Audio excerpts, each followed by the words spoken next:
My son was going to marry the most charming woman I had ever distrusted. That's the truth I kept to myself for nearly a year. Everyone else in our family thought Amber was wonderful. My sister called her radiant. My neighbor Margaret, who had watched my son grow up from a gap-toothed 8-year-old to a 29-year-old high school history teacher, told me at a block party that I had better not mess this one up. Even my late wife's sister, Patricia, who had never warmed to anyone quickly, sent me a text after meeting Amber for the first time that said simply, "She's the one, James. Don't overthink it. I am 63 years old. I have spent 40 of those years learning to read rooms, read contracts, and read people. When you spend 3 decades as an architect, you understand that the most beautiful facades often conceal the worst structural problems. Cracks in load-bearing walls, rot behind fresh paint, a foundation that looks solid from the street and crumbles the moment any real weight is placed on it. Amber had a beautiful facade. She came into our lives on a Wednesday evening in late February, when my son brought her to my house in Portland for dinner.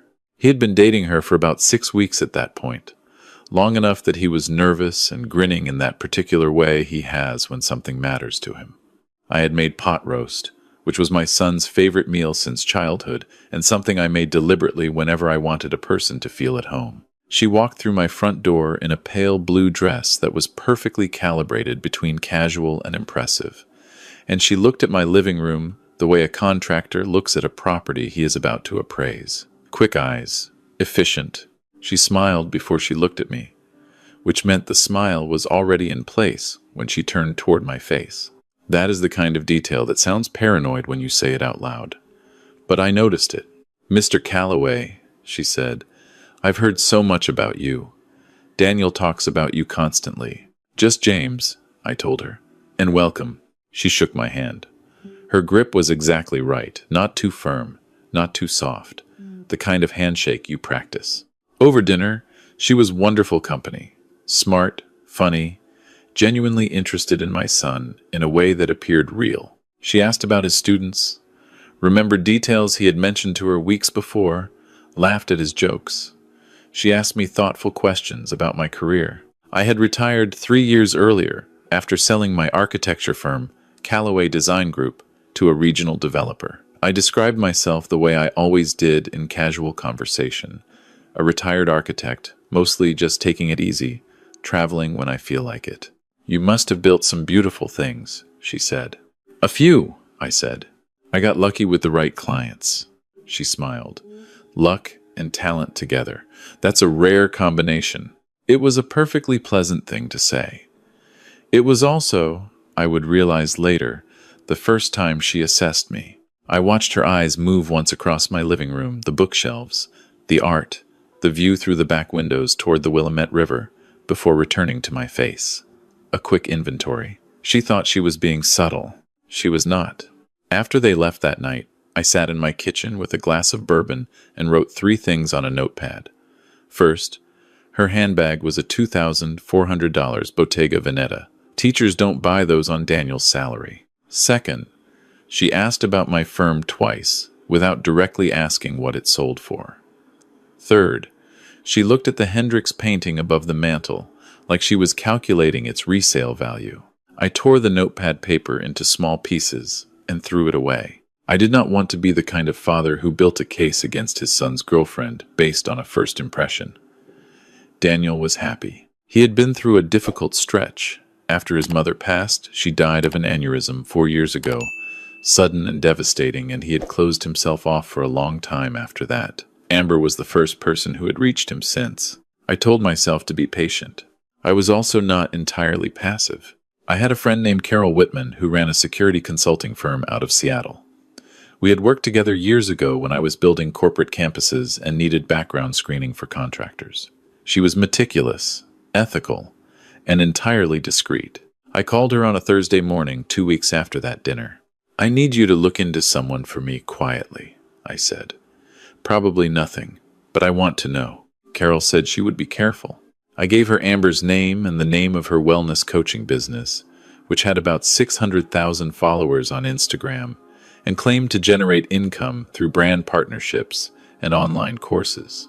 I told myself I was just being thorough. 3 months later, My son called me on a Sunday afternoon and told me Amber had said yes. I kept my voice exactly right. Warm. Enthusiastic. That's wonderful, son. I'm so happy for you. I want you to be my best man, Dad. I wouldn't miss it for anything. I hung up and sat very still for a long time. Carol's preliminary report had already come in. It was not alarming on its own. Amber's wellness business was generating less income than her Instagram suggested. The courses were not selling well, and several brand partnerships had ended over the past year. She had significant credit card debt, roughly $80,000 spread across 4 accounts. Her apartment in Seattle was shared with a man named Derek Holloway, whom she listed publicly as her cousin and business manager. Debt and a struggling business were not crimes. A lot of people in their late 20s were carrying that kind of weight. I had made my share of financial mistakes at that age. I told Carol to keep looking. The engagement party was held at my house in April. 60 people crowded into my living room and backyard, and Amber moved through them like she had been born to the room. She remembered everyone's names after being introduced once. She touched my son's arm when she talked about their future. She told a story about the two of them getting caught in a rainstorm during a hike and laughing until they couldn't breathe. And everyone in earshot smiled. Her cousin Derek arrived about an hour in. He was 32 or 33, with an easy manner and expensive shoes, and he found me within 10 minutes of walking through the door. "James," he said, "like we were old friends. I've been looking forward to meeting you. Amber talks about you all the time." We shook hands. His eyes did the same quick inventory Amber's had done at dinner. The art, the view, the layout of the house. "Beautiful place," he said. "Great bones. You have an eye for space." 40 years as an architect, I said. Right. Retired now, Amber said. "Living the dream," he laughed. I have to say, I envy that. I've been trying to get Amber to think more long-term about her business, building something she can step back from eventually. It's hard to convince her. He paused. "Speaking of long-term thinking, do you have a financial advisor you like? I've been getting into some interesting alternative investments, and I'm always looking for people who think differently about money." I told him I had a good advisor and was comfortable with my current portfolio. He nodded like I had said something slightly disappointing. "Smart to be conservative," he said, "though sometimes the real opportunities are in the places people aren't looking." He excused himself to get a drink. I watched him go. That night, I called Carol and told her to look at Derek as well. The wedding planning began in June. My son sat across from me at the same coffee shop where we had been meeting since he was in graduate school, looking simultaneously happy and embarrassed. "Dad, I hate to bring this up," he said, "but Amber's dream venue is Harborview Terrace." He showed me their website on his phone, an event space on the Portland waterfront. They were charging $60,000 for the rental alone. "Total budget," he said carefully, "is probably around $130,000. I can put in 30. Amber can contribute maybe 15 from her business account." He set his phone down. "I was hoping you might help with some of it." I looked at my son. He had never asked me for money before in his adult life. He had taken out his own student loans, driven used cars, and refused even small checks I had offered at Christmas. This was the first time. "You love her?" I asked. "More than I've ever loved anyone," he said. "She makes me feel like myself again, Dad. Like after Mom died, I forgot who I was. Amber brought me back." I paid the venue deposit the following week. Over the next several months, I also covered the catering, the flowers, the photography, and the honeymoon trip to Costa Rica. The final total was just over $112,000. Amber sent a thank you note on nice stationery that said how grateful they both were and how much she looked forward to being part of our family. It was signed in a looping, practiced hand. Carol's full report arrived on a Tuesday morning, 6 weeks before the wedding. I poured myself coffee, sat at my kitchen table, and read it twice. Amber had been engaged once before, to a 47-year-old contractor in Sacramento named Philip Garrett. The engagement lasted 11 months. When it ended, Philip had liquidated a significant portion of his retirement savings to cover what he described to Carol's contact as shared business opportunities Amber and Derek had presented to him. The breakup had come after Philip's adult daughter hired a private investigator and confronted Amber directly, A non-disclosure agreement had been signed. Philip had tried to warn people online afterward and been threatened with legal action. Derek had 2 civil judgments against him in California for fraud involving a real estate investment group. He had declared bankruptcy in 2019 and rebuilt his finances quickly enough afterward that it warranted attention. But the worst part was the pattern Carol had documented in Amber's financial records. Every time her account received a large deposit, every time she extracted money from Philip, every time a brand partnership paid out, a significant portion moved within days to an LLC registered in Nevada with no public-facing business activity. The LLC's registered agent was Derek Holloway. I sat with the folder for a long time. Outside my window, the river was silver in the morning light. I thought about my son's face at the coffee shop. She brought me back. I thought about the kind of person who would look at a grieving man and see opportunity. I thought about what happened to Philip Garrett's retirement savings. I thought about the fact that Amber did not know who I was. This is the part of the story that requires some explanation. When I sold Callaway Design Group 3 years ago, the transaction was valued at $14 million. After taxes and fees, I took home a little over $9 million. My investment portfolio, combined with real estate and other assets, has grown since then to somewhere around $11 million. I live in a modest house, drive a 7-year-old Subaru, make my own coffee, and shop at the same grocery store I have been using for 20 years. My son knew I had sold the business. He did not know what it sold for, because I had never told him. I did not want the money to change the way he lived his life or the way he saw himself. His mother and I had agreed on that before she passed. Amber had done her research, clearly. She had found what there was to find, publicly. A retired architect, a house in Portland with a river view, some modest-seeming assets, a comfortable but unremarkable life. She had missed the rest entirely. I picked up the phone and called Carol. I need everything compiled. Documents, photographs, court records, everything Philip Garrett is willing to share. I need it ready by the morning of the rehearsal dinner. Carol was quiet for a moment. James, are you sure about how you want to handle this? Not entirely, I said. But I'm sure I won't do nothing. That night I also called my attorney, a woman named Sandra Howell, whom I had worked with for 15 years. I explained the situation and told her what I was considering. She asked me 3 careful questions and then said she would be there. The rehearsal dinner was held at a waterfront restaurant in the Pearl District on a Friday evening in late October. 90 guests, white tablecloths and candlelight, and the kind of warm, glowing atmosphere that makes everything feel inevitable. My son was in a navy suit, and he looked like his mother's son in a way that made my chest ache. Amber was in an ivory dress, her dark hair pulled back, laughing with her bridesmaids across the room. Derek was at the bar with a glass of something amber-colored, watching the room with the quiet attention of someone who is always calculating something. I was standing near the windows, looking out at the river, when my son appeared at my side. He had come quickly, cutting through the crowd, and there was something wrong in his face, a color that wasn't quite right, a tightness around the eyes that I recognized because I had seen it in mirrors. He gripped my arm just above the elbow. "Dad," he said. His voice was low, almost nothing. "I need to tell you something. Right now." I set my glass on the windowsill. "Let's step outside." We found a quiet spot on the far end of the terrace, away from the outdoor heaters and the other guests.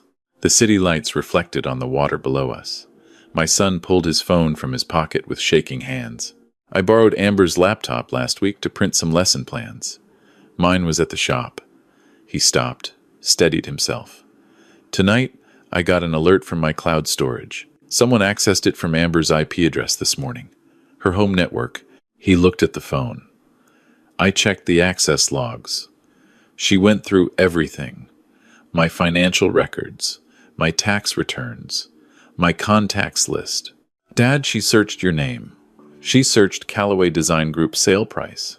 My blood went cold, but my face stayed still. I had spent 40 years in rooms where someone was always trying to get the upper hand. "You learn to hold your face." "Show me," I said. He turned the phone toward me. The access log was clear. 37 minutes of activity, methodical, organized. She had gone through his files in a way that suggested she knew what she was looking for. "There's more," he said. His voice cracked on the second word. She left her email open on my laptop. I wasn't going to look. I swear I wasn't going to look. He exhaled. But the subject line was open and it said, "Derek." And "You looked," I said. "It's all right." It was a thread with Derek from 2 days ago. He read from his phone, his voice flat and careful the way people speak when they are holding themselves together through pure effort. She wrote, "Confirmed the firm sold for 14. He's worth at least 10 by now, probably more. Dad's completely blind. Daniel has no idea." Derek wrote back, "Phase 2 starts after the honeymoon. Power of appointment for finances while he's traveling. Frame it as just being helpful." My son stopped. He could not read the next part out loud, so he handed me the phone. I read Derek's final message in the thread. "What if old man pushes back?" And Amber's response. "He's 63 and alone. Daniel trusts me completely. We won't need to push hard." I handed the phone back to my son. For a moment, neither of us spoke. The city hummed below us. Inside, someone laughed at something, and the sound floated out through the glass. "I'm sorry," my son said. "Dad, I am so sorry. I brought her into our family. I should have—" I put my hand on his shoulder. "Stop. You did not do anything wrong. You love someone who told you a story. That is not your failure." I held his gaze until he steadied. "Do you trust me?" He nodded once, without hesitation. "Then go back inside.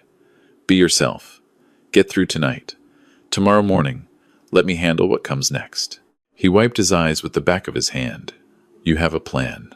"I've had one since February," I said. I made 3 phone calls that night after I returned to my hotel room. The first was to Carol. I told her to send everything she had to Sandra by 7 in the morning. Philip Garrett's documentation, the LLC records, the civil judgments, all of it. She said it would be done.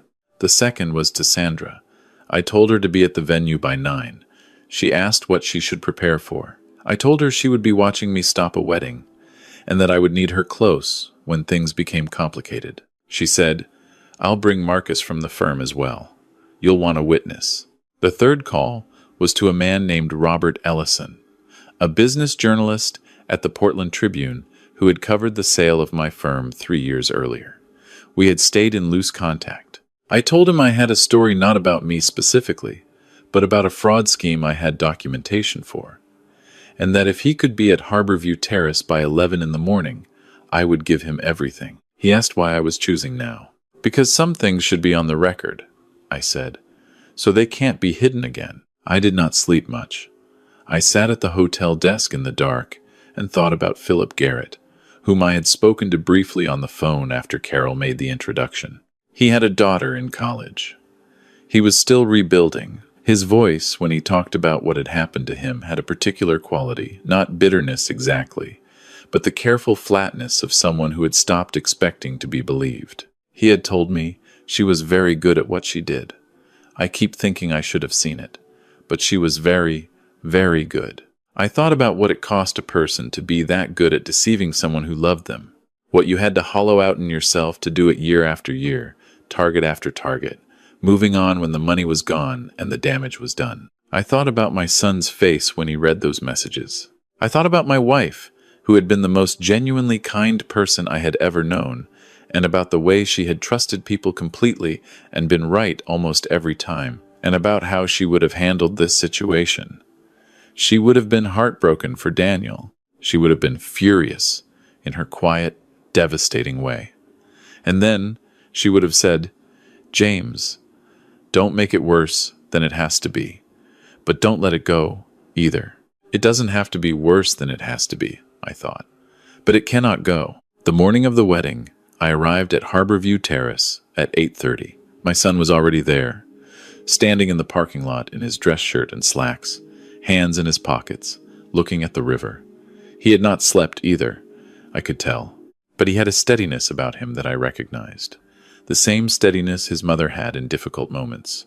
The ability to know what was coming and still stand upright in it. "She texted me this morning," he said when I reached him. "Good morning, beautiful. Today's the day." Heart emoji. "That's how it works," I said.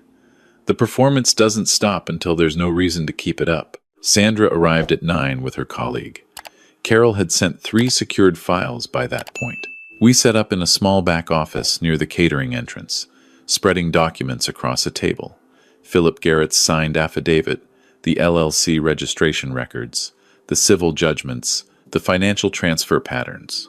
Sandra reviewed everything with the focused attention she brought to every situation that mattered. "This is enough," she said. "This is more than enough." "Is it enough to stop what they were planning?" I asked. "With the paper trail to the Nevada LLC and Philip's testimony, the DA will take a call," she said. "That's separate from today. But yes, this is significant." Guests began arriving at 10. I watched from just inside the entrance as Harborview filled up colleagues of my son's from his school, family from my wife's side, old friends who had driven up from California and down from Seattle, people who had come to see a joyful thing happen. Amber appeared at 10:20 in a wedding dress that was genuinely beautiful. She looked radiant in the way that people who are fully committed to a performance always look radiant. Her bridesmaids surrounded her, and she moved through the room accepting congratulations and embraces with the ease of someone who had done this before. Because she had. She spotted my son across the room and her whole face lit up. She pressed her fingertips to her lips and blew him a kiss. He smiled back. His hands did not tremble. I was proud of him in a way I did not have words for. Derek arrived separately, and within moments of entering, he had positioned himself near the rear exit, close to the door, with clear sight lines to the main entrance. The posture of someone who has planned an escape before. At 10:50, I walked to the front of the ceremony space. The officiant, a cheerful man who had met with my son and Amber twice, was adjusting his notes. The string quartet was playing something warm and anticipatory. 110 people had settled into chairs arranged in white rows on the terrace, facing a floral arch over the waterfront railing with the river silver and wide behind it. I asked the officiant to hold for a moment. He looked uncertain. "Is everything all right?" "It will be," I said.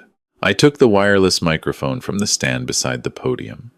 My son stood at the front of the aisle, waiting for me, watching me. He gave me one small nod. "May I have everyone's attention, please?"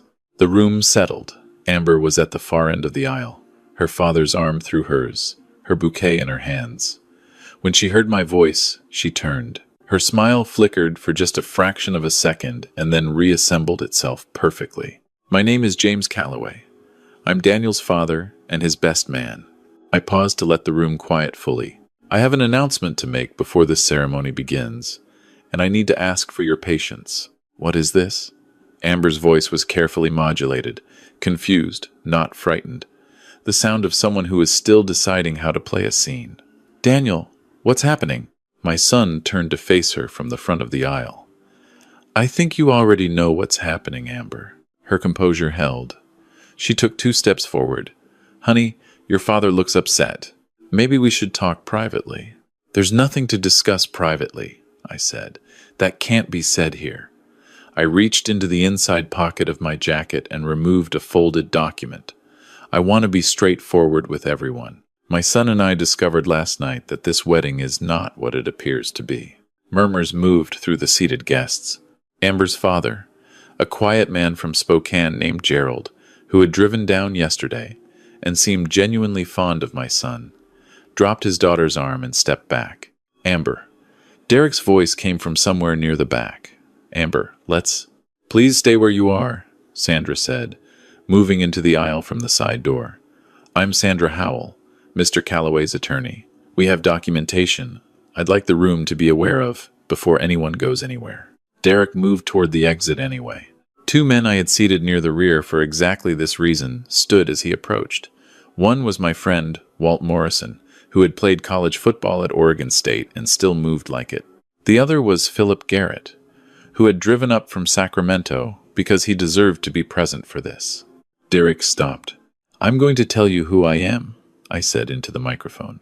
"For the past 3 years, I've described myself as a retired architect. That's true, as far as it goes." I looked out at the assembled room, friends, family, people who had no idea what was happening and deserved an explanation. 30 years ago, I founded a firm called Callaway Design Group. We built hospitals, schools, libraries, corporate campuses across the Pacific Northwest. In 2021, I sold that firm for $14 million. After taxes, my net worth today is approximately $11 million. I live modestly, drive a used car, and never told my son the specific numbers because I wanted him to build his own life without the weight of it. I have spent 3 years being careful about who knows what I am actually worth. The room was completely silent. Amber found out anyway, I said. She accessed my son's private financial records from his cloud storage yesterday morning without his knowledge or consent. She shared what she found with her cousin Derek. I held up my phone, which Carol had remotely loaded with the relevant text thread. I'm going to read you what she wrote. Amber made her move then. She let the bouquet drop and walked forward quickly, her voice suddenly urgent and almost musical with distress. He's lying, everyone. I don't know what documentation he thinks he has, but this is not real. Daniel, please, tell them. Your father has been against us from the beginning. He never wanted this. My son crossed the aisle and stood beside me. Dad, give me the phone. I handed it to him. He read the text thread aloud. Every word. His voice was steady and quiet and absolutely devastating in its calm. The room listened. By the time he reached phase 2 starts after the honeymoon, 3 people in the guest rows had audibly gasped. By power of appointment for finances while he's traveling, Amber's mother had put her face in her hands. Those messages were taken out of context, Amber said. Her voice was still controlled, but something at its edge had changed. Derek and I were talking about helping Daniel manage finances after the wedding. It's not what it sounds like. The man, standing by the back wall, I said, is named Philip Garrett. He is from Sacramento. He would like to say something. Philip walked to the front of the room. He was a compact, careful man in his 50s, with silver at his temples and the expression of someone who had been waiting a long time for a room to be quiet enough to hear him. My name is Philip Garrett, he said. 2 years ago, I was engaged to Amber Reeves. I want you to know what happened after that. He spoke for 4 minutes. He was not dramatic about it. He was simply accurate.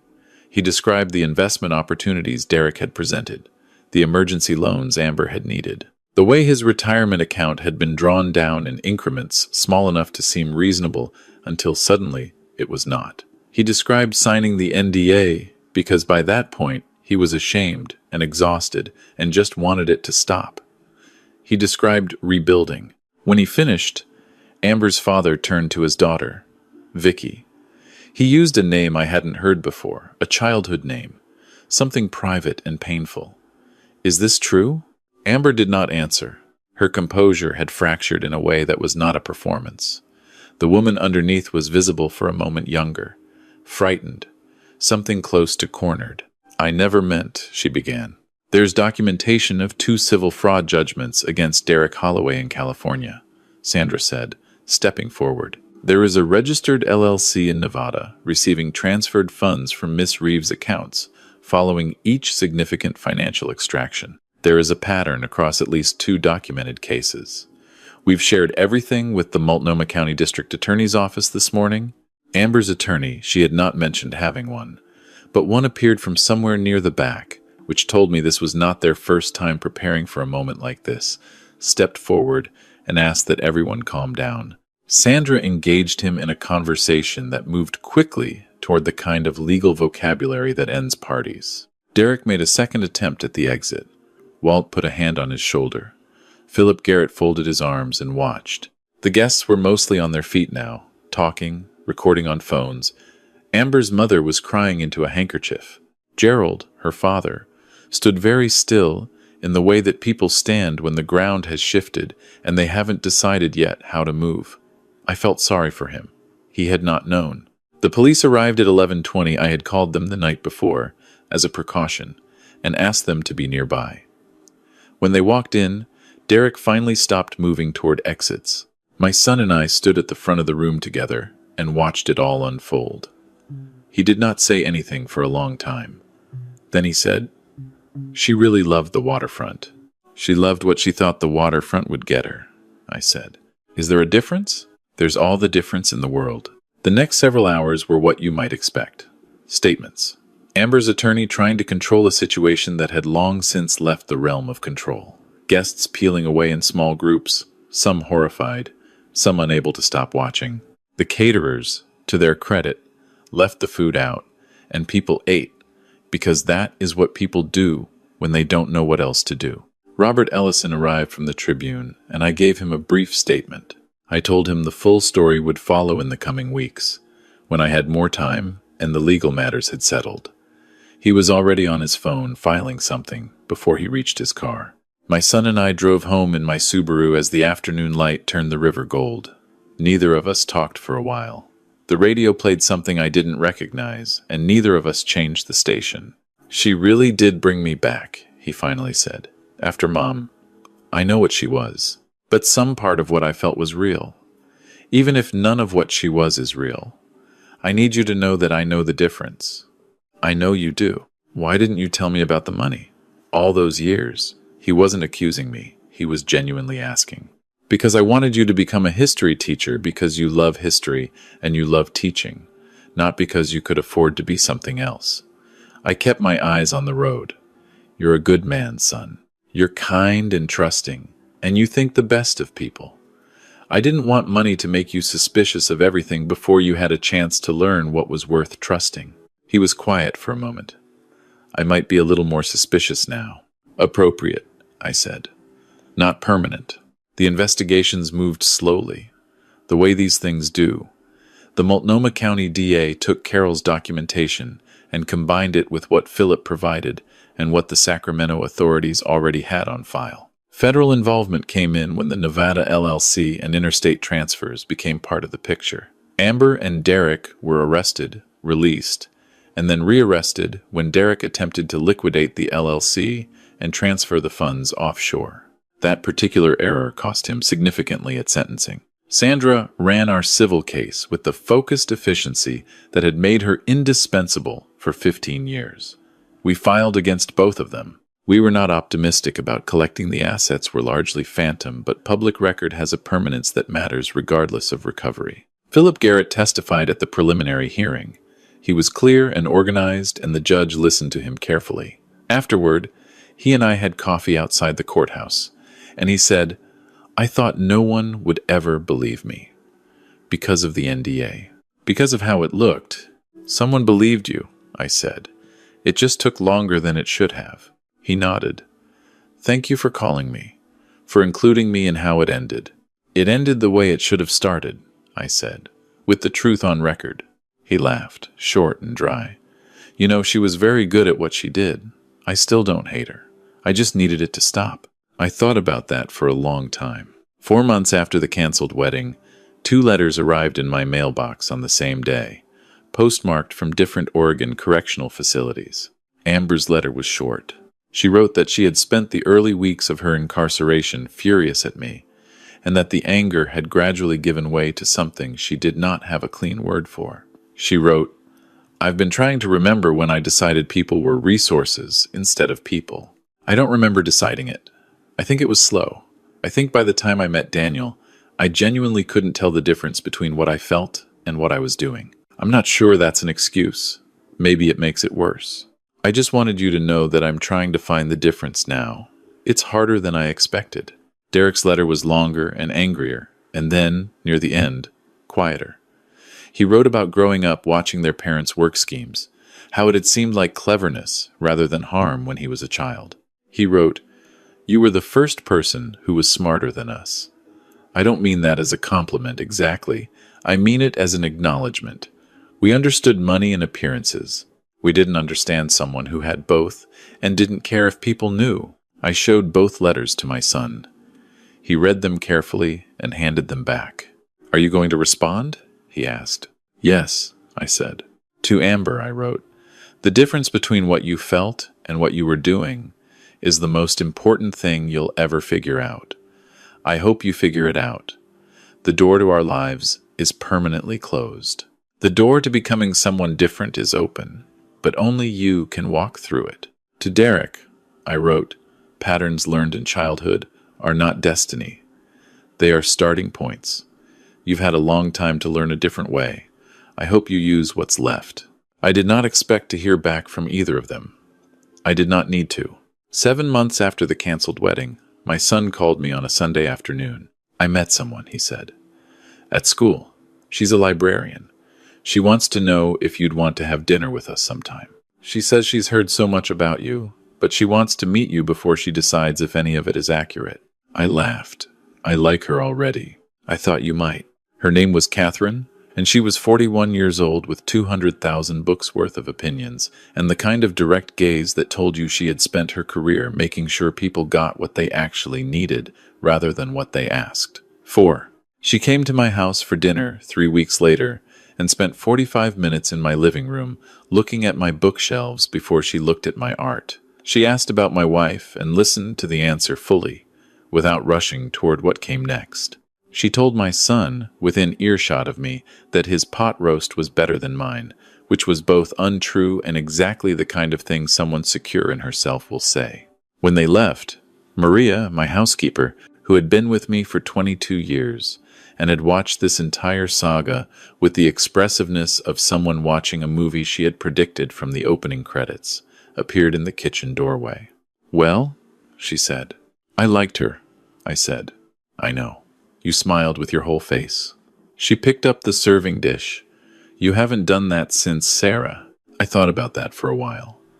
I thought about a year of watching and waiting. I thought about the calculated patience it had taken to let things move at the right speed rather than the urgent speed, to hold information until the moment it would do the most good, to protect my son without taking away his right to make his own choices and face what they led to. I thought about what the long game actually costs. Not money, not even time. Exactly. It costs the willingness to be uncertain, to stay quiet when every instinct says to speak, to trust that the truth will find its moment if you hold it carefully and don't rush it toward the wrong door. Amber and Derek were sentenced 8 months after their arrests. She received 10 years. He received 7. The Nevada LLC was dissolved by court order. What assets existed went to restitution for Philip and 2 other victims who had come forward after the Tribune story ran. Philip got most of his retirement savings back. Not all, but most. He called to tell me, and his voice had a different quality than it had before. Less careful, less flat. "I didn't think I'd actually see any of it," he said. "You deserve to see all of it," I said. "I'm sorry it took this long." 1 year after the canceled wedding, my son proposed to Catherine at a bookstore in Northeast Portland, where she had her library card from childhood. She said yes. She told me later that he had asked her, during the proposal, if she wanted to know about his financial situation before she answered. She said, "I told him I would have said yes either way, but that I respected him more for asking. The wedding will be small, my backyard, family and close friends. Catherine's parents are driving from Vermont.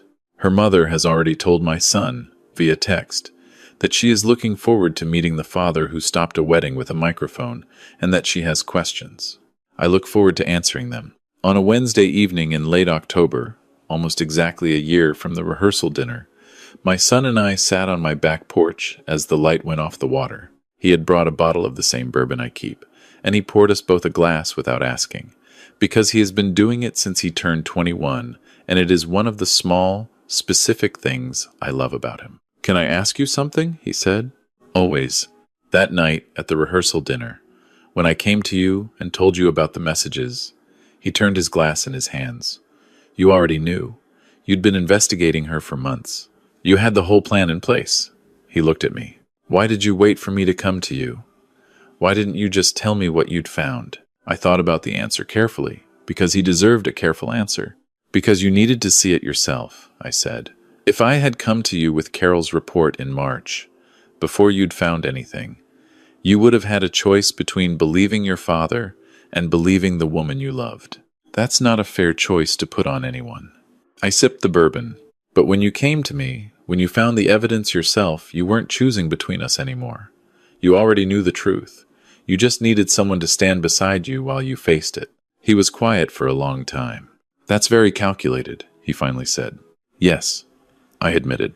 "Also," he said, "exactly what Mom would have done." I did not have anything to say to that. The compliment was too large for words. We sat in the comfortable silence that is only possible between people who have been through something hard together and come out on the same side of it.